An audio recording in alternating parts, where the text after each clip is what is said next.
तो ये डायबिटीज़ कैसे होता है? So, see, this is a lifestyle disorder, and we can actually prevent or reverse at the initial stages. So what are the normal blood sugar levels? That 140 to 199 is pre-diabetes, more than 200 is diabetes. So ma'am, India is known to be the capital of diabetes. Recent data shows that around we have 74 million diabetes in India. कि diabetes से सच में blindness आता है क्या? So it can cause blindness. We call it actually complication of diabetes. Insulin लेने से या फिर प्रॉपर ट्रीटमेंट लाइन फॉलो करने से is it curable? See, I would not say it is curable, but what are the lifestyle modifications to be done? you have to follow healthy diet, then regular exercise, stress management. India में we are the second largest for diabetes.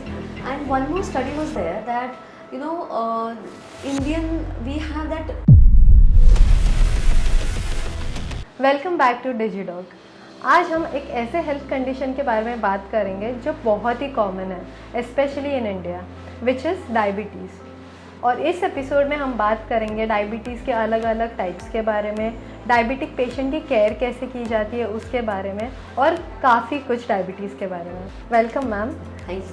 So doctor Preeti, आजकल diabetes एक बहुत ही common issue हो गया है, specially in India.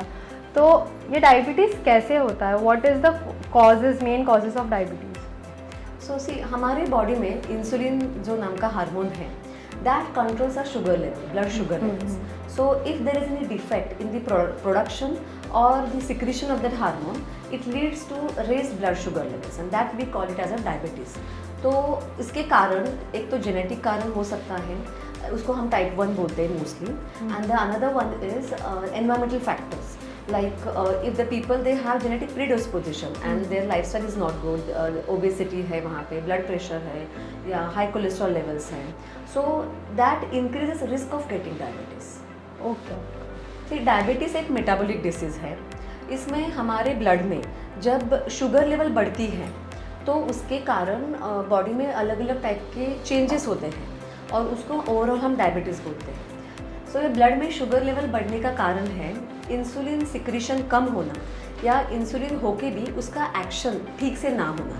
तो उसके हिसाब से अलग अलग टाइप्स बनाए हैं डायबिटीज़ के, to categorize them and to treat like that. So see, this is a lifestyle disorder and we can actually prevent और reverse at the initial stages. And nowadays, because of the urbanization and current lifestyle, it has become the world's most common metabolic disease. So ma'am, अभी आपने जैसे बताया कि diabetes can be preventive, so what are the normal blood sugar levels? See, blood sugar check करने के लिए we do fasting blood sugar levels and then postprandial blood sugar levels and HbA1c levels. So fasting is after 8 to 10 hours of fasting we have to take the blood. Then postprandial means खाने के 2 घंटे के बाद का sugar, and HbA1c it's an average sugar level for 3 months. Okay. Right. So जो fasting है वो below 100, 70 to 100 is normal range, and 100 to 125 we call it pre-diabetes. More than 126 we call it diabetes. Same for postprandial. So below 140 is normal, and above 140, that 140 to 199 is pre-diabetes. More than 200 is diabetes. So this is how we go ahead with the diagnosis and then treat accordingly. Okay. अभी आपने एक term mention करा है, prediabetes. So Right. What is prediabetes and are they at high risk of getting diabetes? Yeah. So see, it's a really good question. Pre-diabetes means sugar level normal से ज़्यादा है, but it is not in the range of diabetes. Okay. And mostly for diagnosing pre-diabetes, we do HbA1c level. So which is a percentage of average of 3 months sugar. Okay. So जो it is normally it is less than 5.5%. If it is in the range of 5.5 to 6.5, we call it pre-diabetes, and more than 6.5 is diabetes. सो ये pre diabetes होता क्या है? सी, diabetes में क्या होता है कि जो insulin secretion as I said before वो कम होता है, या नहीं तो इंसुलिन होके भी उसका एक्शन ठीक नहीं होता है. There is some defect in his action also. तो प्री डायबिटीज़ लेवल पे भी एक्चुअली रिसर्च ने ये दिखाया है कि even at the stage of prediabetes there is 50% decline in beta cells. Means insulin secretion already कम होना शुरू हुआ है. Right. So it is really important to screen normal population and to catch them at the prediabetes level. Okay तो क्योंकि pre diabetes level में हम अगर लाइफस्टाइल चेंज करें तो we can actually reverse the HbA1c actually comes to normal after following good lifestyle like exercise and healthy diet.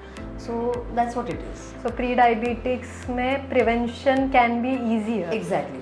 Okay. Easier means it is a stage where we can actually prevent getting diabetes. Okay So it's really important to have awareness in the society that without any symptom, means हमें कुछ तकलीफ भी नहीं है तभी भी हमें regularly health check करना चाहिए। एक बार तो एटलीस्ट शुगर चेक करनी चाहिए। ओके सो दैट इंडिया में पॉपुलेशन जो है Exactly. डायबिटिक्स जो बढ़ रहा है वो it can be controlled Very through true, this. very true. So ma'am, India is known to be the capital of diabetes. So what are the correct facts that people should actually know about? Yeah, that is really true. We are the second largest in the world to have diabetes patients, and the recent data shows that around we have 74 million diabetes in India. So that is really a big concern, and the rate is still increasing.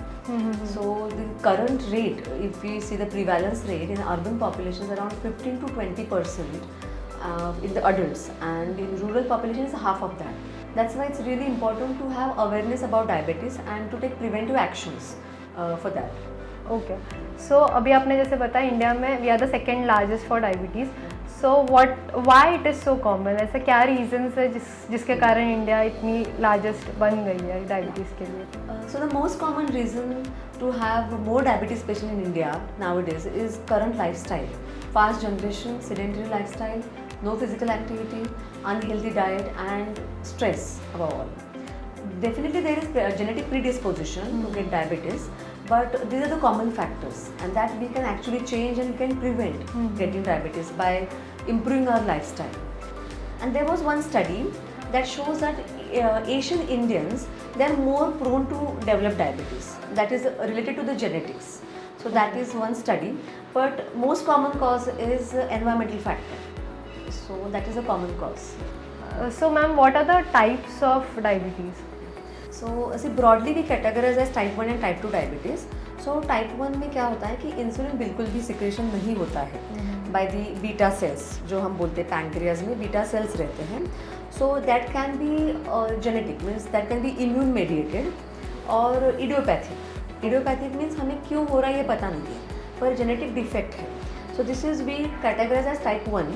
And the second type is insulin body में secret हो रहा है पर उसका action ठीक से नहीं हो रहा है. Means there can be some issue with the receptors. जो बॉडी में, शरीर में हमारे रिसेप्टर्स रहते हैं, वहाँ इंसुलिन जाके काम करता है और वो हमारे खून में शुगर कंट्रोल करता है. तो वहाँ कुछ डिफेक्ट रहता है. तो that we call it as a type 2 diabetes. Mostly type 1 ये जो है वो चाइल्डहुड में भी पाया जा सकता है. टाइप 2 जो है that is common in the adult. This is very broad category as I said. पर जो टाइप 2 है उसके लिए जो रिस्क फैक्टर्स हैं वो हमारी लाइफस्टाइल है. अगर ओबेसिटी है, sedentary lifestyle है, so that definitely contributes to the type 2 diabetes. So this is how it is categorized. Okay, and what could be some warning signs of diabetes? Yeah. So see, generally क्या होता है कि diabetes के कुछ symptoms ही नहीं होते हैं. Means mostly हम ऐसे देखते हैं कि हेल्थ चेक के लिए पेशेंट आते हैं एंड दे गेट सरप्राइज के लिए शुगर ज़्यादा आ गया, right. So this is really common to not have any symptoms. So there comes the role of health check कि रेगुलर हमें चेकअप करना चाहिए.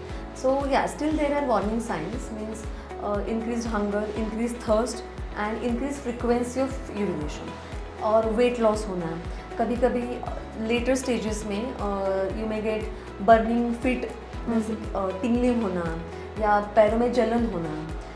उसके बाद आपको कभी कभी एक्चुअली कुछ पेशेंट्स ब्लाइंडनेस से आते हैं, ब्लड विजन आता है. Exactly. So these are definitely warning signs and you should definitely seek medical attention for this things. Okay, yes, this is like बहुत कॉमन है लोगों को कि डायबिटीज़ से सच में ब्लाइंडनेस आता है क्या?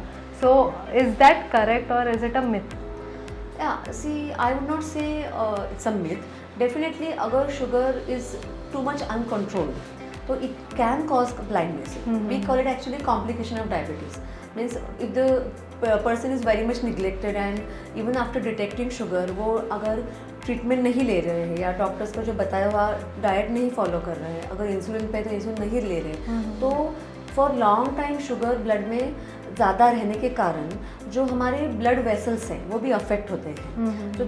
जो आँखों के ब्लड वेसल्स हैं वो अफेक्ट होने के बाद डेफिनेटली ब्लाइंडनेस आ सकता है। पर वो अगर अर्ली स्टेजेस पे हम डिटेक्ट करें तो we can actually prevent it getting blindness and we can treat at the early stages of sugar affecting your eyes. Okay, so previously you said कि 2 टाइप्स के डायबिटीज़ रहते हैं, सो इसमें से कौन सा टाइप का diabetes is the scariest? Yeah, so broadly we call it type 1 and type 2. There are other types also. But scariest, I would not say any diabetes type 1 or type 2 can be scariest if it is not attended or not treated properly. But yeah, type 1 में हमें शुरू से insulin की ज़रूरत होती है, तो it really you need monitoring and patient का विलिंग पावर अच्छा होना चाहिए, और ज़्यादा से ज़्यादा चाइल्डहुड में होता है टाइप 1, तो वो तब तो एक्चुअली पेरेंट्स का भी बहुत बड़ा रोल है, उनकी रिस्पॉन्सिबिलिटी कि टाइम पे इंसुलिन देना। अगर इंसुलिन नहीं दिया तो शुगर बढ़ना, then they can land up in the complication, so that can be really scariest type 1। But type 2 as I said, as we discuss कि ब्लाइंडनेस हो सकता है, तो टाइप 2 भी अगर अच्छे से ट्रीट नहीं किया, आपने फॉलो नहीं किया सब मेडिकेशंस वगैरह, तो it can also land up in the bad complications like kidney affect होते हैं, आईज अफेक्ट होते हैं, even the diabetes is a risk for heart disease also, because वो जो शुगर बढ़ती है खून में, तो वो after few years it affects the blood vessels also, तो it can definitely affects all the organs of your body. Okay, so अभी आपने जैसे बताया जिन लोगों को बचपन से डायबिटीज़ डिटेक्ट होता है, तो इंसुलिन लेने से या फिर प्रॉपर ट्रीटमेंट लाइन फॉलो करने से is it curable in the type 1 diabetes people? See, I would not say it is curable, but see, we can control sugar with insulin and right treatment, right follow-up, and they can lead normal life like some non-diabetic people. Okay. If it is, but definitely you need lot of monitoring and, as I said, willpower to stick with the treatment and to go ahead with it. But eventually they get used to it. So doctor, what are the lifestyle modifications to be done?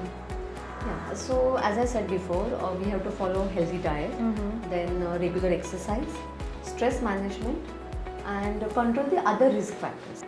In lifestyle modification, diet plays very important role. That we have to follow certain type of diet, then exercise, regular exercise, and stress management. अभी आपने जैसे mention किया diet is very important, सो एक person ने क्या include करना चाहिए अपने डाइट में? So, see, our diet contains macronutrients and micronutrients on the broad category. That is carbs, proteins, fats, and then minerals and vitamins. So, जो ratio है, तो हमारे डाइट में carbohydrate should be moderate quantity, that is 50 to 60% should be carbs, and then less than 30% should be fat, 10 to 15% should be protein, and then comes the micronutrients. In that also carbohydrates में there are types of carbohydrates like जो खाने के बाद quickly absorb होते हैं, digestion जल्दी होता है, और जो कुछ है जो इसको हम लो ग्लाइसेमिक इंडेक्स बोलते हैं, वो खाने के बाद स्लोली डाइजेशन होते हैं। तो डायबिटिक पेशेंट्स में जो क्विक एब्सॉर्प्शन वाले कार्ब्स हैं दैट वी शुड अवॉइड। सो जो रिफाइंड शुगर है, वाइट शुगर है, एंड द प्रोसेस्ड फूड है, वो क्या होता है खाने के बाद इमीडिएटली तो आपका ब्लड शुगर लेवल बढ़ जाता है, that is not good for our body. So हमें लो ग्लाइसेमिक इंडेक्स वाले कार्ब्स खाने चाहिए, लाइक होल ग्रेन्स खाने हैं, जो जवार, बाजरा, अभी इसका काफ़ी मिलेट्स खाने चाहिए। या so we should have moderate carbohydrates and really adequate amount of fibres in our diet, and we should avoid refined things, processed food and saturated fats जो पैकेट्स आते हैं, रेडीमेड आते हैं, तो that actually harms our body, not only for diabetes, पर उसके वजह से हमारा कोलेस्ट्रॉल भी बढ़ता है, ओवरऑल ओबेसिटी होती है, ब्लड प्रेशर पे अफेक्ट होता है। तो overall this is the broadly we should follow for diet. Okay ma'am, तो कई लोग बोलते हैं कि डायबिटिक्स जो रहते हैं उनको राइस खाना अलाउड नहीं होता है, so is it true? Not like that. See rice as I said carbs में हम डिवाइड करते हैं low glycemic index and high glycemic index. So rice का क्या है कि खाने के बाद एब्सॉर्प्शन थोड़ा सा जल्दी होता है as compare to the other grains. तो definitely jowar is best, why we say because उसका स्लोली डाइजेशन होता है। तो definitely the diabetic they can eat rice, the key here is moderation. तो क्वांटिटी मैटर करती है, तो small portions are definitely fine. So in lifestyle modification, you also mentioned exercise. So what are the exercises that not even diabetic patient but everyone should follow in their routine? So see exercise में हम ऐसे fit principle बोलते हैं, that is frequency, intensity, time and type of exercise. Okay. That's how we say. तो see ideally minimum 150 minutes per week exercise करनी है, right. For and that is cardio exercise, means आप walking, jogging जो है वो cardio aerobic exercises में आता है. तो दैट इतना हमें आधा घंटा एटलीस्ट डेली चलना है for 5 days a week. Okay. This is one thing. And moderate intensity में चाहिए. द सेकेंड थिंग इज लोग क्या करते हैं, सिर्फ वॉकिंग करते हम एक्सरसाइज करते से बोलते हैं, तो that is not sufficient. Along with the cardio exercise muscle strengthening, resistance exercises are तो very important. So adult category में भी एडवाइज टू डू जिमिंग और resistance exercises at least 2 to 3 sessions per week. Okay. With a gap of 48 hours. And in elderly people, they can have flexible training and balanced exercises. So like you said previously कि health checkups are really important, but who is at high risk of diabetes जिनको ये test करवाना ही है? हाँ, so see we categorize people, elderly people with age more than 50. फिर जिनको cholesterol ज़्यादा है, हम स्पेसिफिकली बोलते हैं triglycerides which is a bad cholesterol, LDL is a bad cholesterol, तो उसका लेवल अगर ज़्यादा है तो इन लोगों में, और जिनको BP है तो इनमें definitely we have to check sugars more frequently, right.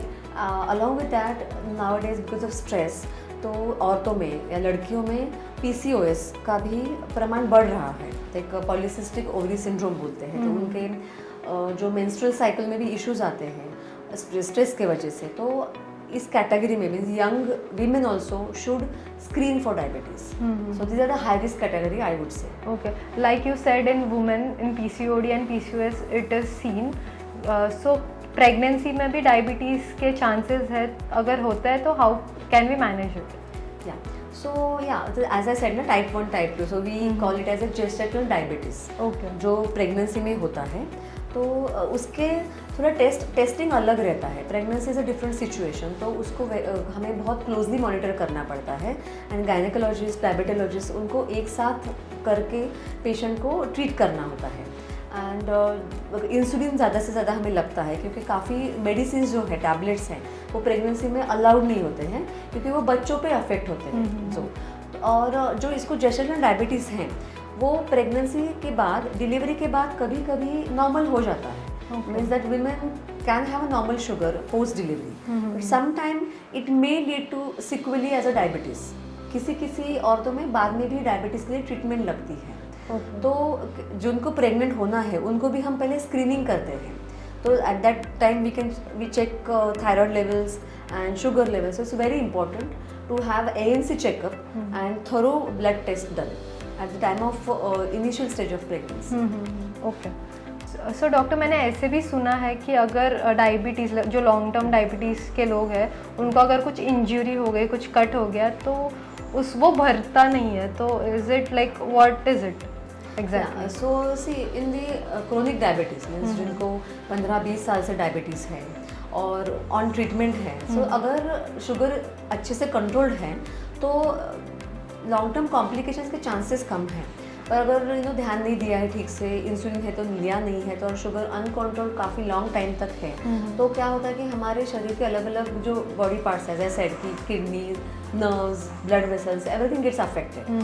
तो ये जो इंजुरी है वो भरने के लिए भी अगर शुगर कंट्रोल है इट इज़ पॉसिबल, पर डेफिनेटली अनकंट्रोल्ड डायबिटीज़ में it is very difficult to treat infections. And one more very important point is कि जिनके नर्व्स अफेक्ट हुए हैं तो उनको सेंसेशंस भी अफेक्ट हो जाते हैं. तो सेंसेशन अफेक्ट होने के कारण उनको अगर पैर को कुछ लगा है तो उनको समझता ही नहीं है. उसके बाद बिकॉज ऑफ दैट उनका अगर वुंड है तो वो ठीक होता ही नहीं है. एक्चुअली उनका ध्यान ही नहीं जाता कि उनको कुछ जख्म हुई है. तो ये एल्डरली पेशेंट्स जिनका 60+ है, उनको ध्यान नहीं जाता कि मुझे कुछ हुआ है पैर को. तो ऐसे पेशेंट में हम जैसे एनुअल चेकअप करते हैं या फ्रिक्वेंटली जब शुगर चेक करते हैं, तो it is very important to check their feet also and train them to check their feet regularly. कि अगर वो जब सुबह नहाने जाते हैं तो उनको ऐसे बताना पड़ता है पेशेंट्स को भी, जिनको 20 ईयर्स प्लस डायबिटीज़ है और एल्डरली है, जिनको याद नहीं रहता है, कि उनको सिखाना पड़ता है कि आपको पैर को देखना है कुछ लगा या नहीं लगा है। नहीं तो वो फिर इंजरी बढ़ती है, then it is difficult to control it. Yes. So lastly और एक जो कॉमन चीज़ है, लोग ऐसे बोलते हैं शुगर ज़्यादा खाने से या फिर शक्कर ज़्यादा खाने से डायबिटीज़ बढ़ता है, बट कई लोगों में ऐसे भी देखा गया है जो ज़्यादा शुगर नहीं कंज्यूम करते उन लोगों को भी डायबिटीज़ हो जाता है। तो इज़ इट ट्रू कि शुगर खाने से डायबिटीज़ होता है? See basically if we look at the mechanism of diabetes, तो इंसुलिन सिक्रीशन में और उसके एक्शन में कुछ डिफेक्ट है, तो ब्लड शुगर लेवल बढ़ता है और उसके अलग अलग इफेक्ट होते हैं, that we call it as a diabetes. Sugar खाने से अगर आपका इंसुलिन सिक्रीशन का एक्शन, बॉडी का जो पूरा मैकेनिज्म अगर इंटैक्ट है तो डेफिनेटली डायबिटीज़ नहीं होगा। पर शुगर कितना भी कम खाओ और फिर भी डायबिटीज़ होता है, तो इसका मतलब है कि आपका कुछ डिफेक्ट है इंसुलिन सिक्रीशन में, तो that can be a genetic, right. और even but one more point I want to stress here is, जो टाइप 2 बोलते हैं हम, इंसुलिन रेजिस्टेंस बोलते हैं, अगर आपका लाइफस्टाइल ठीक नहीं है तो जो रिसेप्टर्स रहते हैं इंसुलिन के वो अफेक्ट हो जाते हैं, वो काम करना बंद हो जाते हैं। तो डेफिनेटली सीडेंटरी लाइफस्टाइल और आप बहुत ही शुगरी इंटेक ज़्यादा है, आपका अनहेल्दी फूड ज़्यादा है, तो eventually the system will give up, right. तो उसके बाद डायबिटीज़ हो सकता है, but there is again a genetic predisposition for that. Okay, and lastly ma'am I would ask you for the giveaway for our viewers. As you said, India is a capital of diabetes and we really don't want to be capital of diabetes. So take home message will be, we should follow healthy lifestyle, we should have healthy food habits, do regular exercise and have regular health checkups. तो doctor आपने काफ़ी valuable और knowledgeable information आज हमारे साथ share करी है जो हमारे लिसनर्स को भी बहुत यूज़फुल होगा, and thank you for taking out your valuable time and joining us today. Thank you for having me here. Actually, it was really a very important topic and I'm happy that we discussed this today. Yes ma'am, हमारे next episodes में हम और भी काफ़ी सारे important health issues के बारे में डिस्कस करेंगे। So if you like the video, like, share and subscribe, and don't forget that we are your health simplified.